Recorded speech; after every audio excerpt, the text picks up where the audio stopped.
Con nosotros, ex ministro de Economía, señor Curruneo. Muy buenas noches, bienvenido. Buenas noches y gracias por la invitación. Un gusto saludarlo, señor Curruneo. A ver, vamos a ver primero el panorama completo, el bosque completo en torno a la economía. Al cerrar ya casi el sexto mes del año, ¿cómo analiza usted las cifras en torno pues a cómo marcha la economía en nuestro país? Yo diría que básicamente hay tres dificultades. La primera es la baja tasa de crecimiento del Producto Bruto Interno, o sea, de la actividad económica en el país. El segundo problema es la inflación y el tercero está relacionado a la pobreza, que se ha incrementado recientemente. Yo diría que esos son los tres problemas principales. Obviamente que están conectados en el caso de la pobreza por el tema de la insuficiencia por el lado del empleo, ¿no?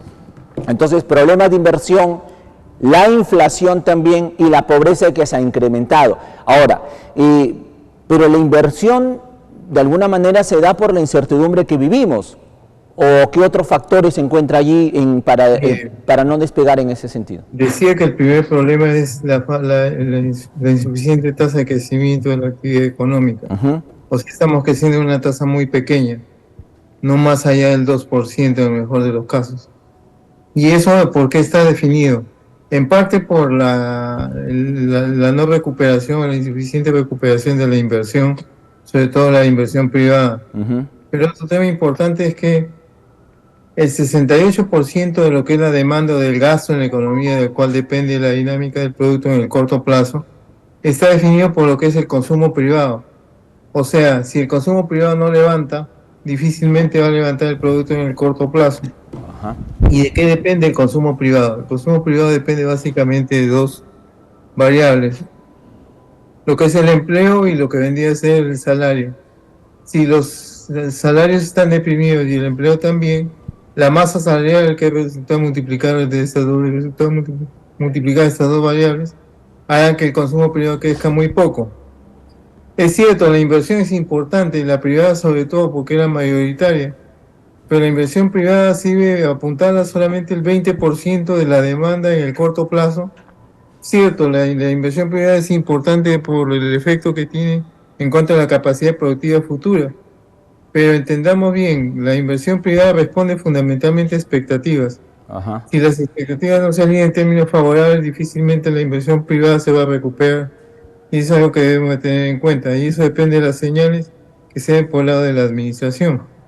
El segundo problema es la inflación, que si bien es cierto ha venido reduciéndose en estos meses, quizás la ocurrencia de un fenómeno del niño global puede hacer que suban las tarifas eléctricas, y esa suba de las tarifas eléctricas pueda generar una recuperación de la inflación. Y el tercer factor es la pobreza, que obviamente depende de la falta de empleo suficiente, ¿no?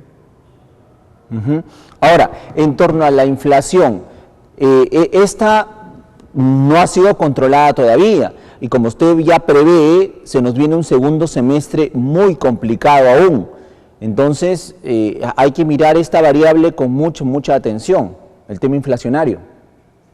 Bueno, mire, por ejemplo, con cifras a mayo de este año, la inflación alcanzó el 7.86%. Es una tasa que está por debajo del 8.7% que anualizadamente alcanzaba el mes de abril.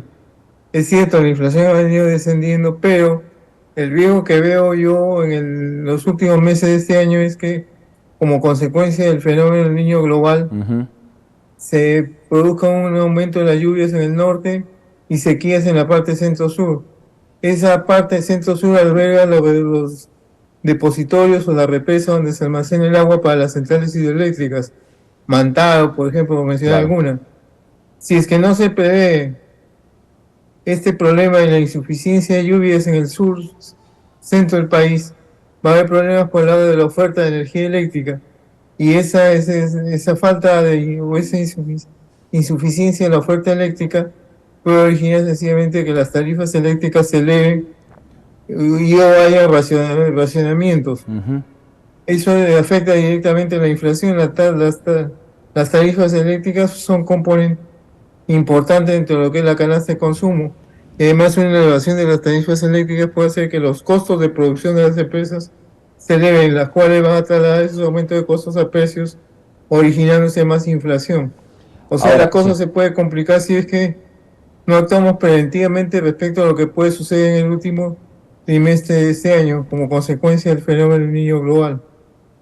Ahora, ¿cuál ha sido la respuesta del gobierno en ese sentido? Ha sido transferir dinero a los gobiernos regionales, ¿no? Sin ton ni son, entregarles la plata para que ellos ejecuten obras. Sin embargo, su presupuesto inicial de apertura ni siquiera alcanza ya los niveles aceptables, ¿no? Sin decirle mucho, acá La Libertad, una región que supuestamente es próspera, ¿no? Es de la zona costera, no tiene mayores problemas de accesibilidad. En el gobierno regional de La Libertad apenas se llegó al 20% de gasto de inversión. Y no hablemos de la municipalidad de Trujillo, pues en la municipalidad de Trujillo al sexto mes del año apenas rozamos el 10%. Entonces, el problema del gobierno es en todo caso, los esfuerzos del gobierno para intentar resolver todo esto, ¿son los adecuados de transferir el dinero tal cual lo está haciendo? Acá yo veo un problema, como usted bien menciona.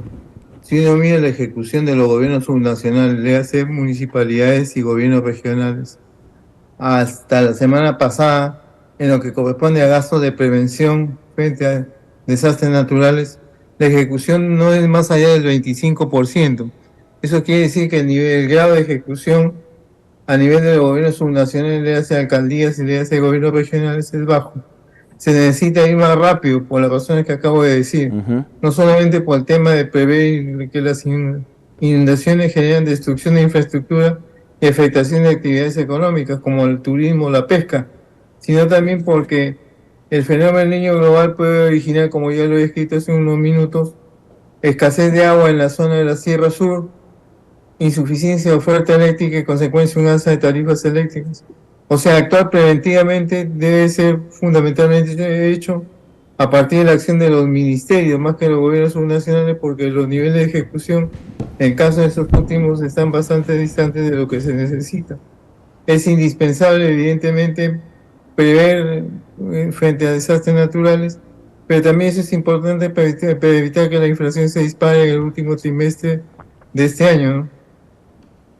Ahora, entonces usted me está manifestando que tiene que haber un replanteamiento de la descentralización económica, o sea, hablamos de descentralización en buena hora, ¿no? De los gobiernos regionales, los gobiernos locales, pero cuando vemos que no tienen un nivel de ejecución, que no tienen un nivel de eficiencia en torno al gasto de la inversión, o sea, en generar obras en beneficio de la ciudadanía, entonces no hay otra forma que el gobierno central vuelva a tomar el control de esto y comience a intentar pues llevar adelante lo que esas jurisdicciones necesiten. ¿Es así? Esta es una situación de emergencia, en verdad. Tenemos que actuar preventivamente y pareciera que los gobiernos subnacionales le hacen las municipalidades y los gobiernos regionales no tienen la capacidad de ejecución suficiente. Como decía, solamente han ejecutado hasta la semana pasada solo el 25% de los recursos disponibles para lo que es prevención frente a desastres naturales. Entonces aquí quien tiene que tomar la iniciativa son los ministerios, temporalmente para asegurar de que los gastos de prevención se puedan haber hecho y por lo tanto los efectos que se tengan como consecuencia del fenómeno del niño global en la segunda mitad de este año sean bastante moderados respecto a lo que estamos previendo, ¿no? El impacto de lo que viene a ser el fenómeno del niño global podría ser comparable con el fenómeno del 82-83. Se habla de 2.2% del PBI. Se estima de esta manera. ¿Cuál es su expectativa y qué implicaría estos 2 puntos porcentuales menos al Producto Bruto Interno? Significaría que el crecimiento sería cero. Wow. Por un lado, pero no solamente que el crecimiento sea cero, sino, como ya he dicho, la consecuencia es una insuficiente oferta de energía eléctrica a partir de las centrales hidroeléctricas, ya que los reservorios no se hubiesen completado con la cantidad de agua necesaria. Consecuentemente va a haber escasez de oferta. Esa menor oferta respecto a la demanda de energía eléctrica va a significar, por un lado, racionamiento y por otro lado, elevación de las tarifas eléctricas. O sea, el tema no solamente hay que verlo solamente por la afectación en la actividad económica como consecuencia del fenómeno del niño global, sino puede originar que la inflación se recrudezca en el último trimestre de este año, ¿no? Terrible situación la que vemos. En todo caso, ¿cuál sería su llamada de atención tanto al gobierno central como a los gobiernos subnacionales, bajo la Yo experiencia creo que el tiene? Ministerio de Economía y Finanzas está haciendo lo que puede, pero se necesita hacer un poco más. Y aquí significa de que si hay un nivel bajo de ejecución en gasto de prevención respecto a lo que es desastres naturales por el lado de municipalidades y gobiernos regionales, el ministerio, perdón, los ministerios o el Poder Ejecutivo del Gobierno Nacional debe tomar la iniciativa para poder asegurar que efectivamente se puede ejecutar el gasto de prevención frente a desastres naturales y por lo tanto moderar los efectos tanto sobre la actividad económica como sobre la inflación en el último trimestre de este año. Yo creo que actuar preventivamente en ese sentido sería bastante útil. Pero reitero, disculpen la insistencia, pero ¿cómo entender que algunas autoridades reclamen al gobierno central más dinero, se vayan hasta Lima a reclamar más fondos? Usted, me imagino, como ministro de Economía lo habrá sufrido, que me imagino que habrá tenido a los gobernadores, a los alcaldes pidiéndoles más plata, más transferencias, cuando ni siquiera pueden gastar lo que se les asigna a inicios de año. O sea, ¿cómo entender eso bajo la experiencia, reitero, como ministro de Economía que usted ha sido? ¿Qué hay Esa es la detrás? ¿Qué política hay detrás? tradicional, pues, de aparecer simplemente con la plata sin tener la capacidad de ejecución. Aquí se trata de dejar posturas políticas ya avejentadas, propias del pasado, y demostrar efectivamente que hay interés por la situación de la gente. Eso significa que el gasto tiene que estar concentrado en aquellas instancias que efectivamente tienen una mayor capacidad de ejecución. Todo lo demás es la antigua postura política de tener recursos, pero que lamentablemente no va a servir de nada si es que no se ejecutan oportunamente. Tenemos que cambiar esa forma mala de hacer política, tradicional pero bastante negativa para los intereses de la gente. Pregunta final para el cierre. La corrupción, ¿qué tanto está dañando también nuestra economía? ¿Sigue presente como una red, como una mafia en las instituciones públicas y obviamente también en parte del sector privado? Yo creo que sin dejar de reconocer que es un problema, aquí lo fundamental es que tiene que haber más transparencia.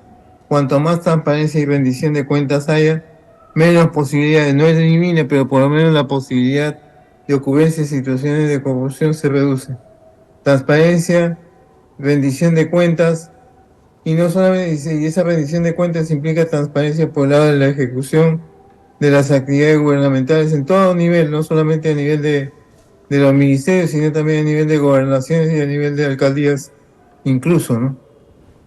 Correcto, pues en todo caso vamos a ver cuál va a ser finalmente el manejo del gobierno central en torno a lo que se venga en los próximos meses. Dice que hay un plan ya en ejecución, pero las semanas pasan y vamos en una cuenta regresiva y las obras de prevención, al menos las que podrían minimizar el daño, todavía no se están ejecutando, por lo que nos queda de semanas algunas obras pequeñas para poder amortiguar los daños, pero de que nos va a golpear este fenómeno del Niño global, nos va a golpear lamentablemente. Señor Curburneo, le agradezco muchísimo por estar esta noche con nosotros como siempre y nada, pues un abrazo fuerte, muchas gracias.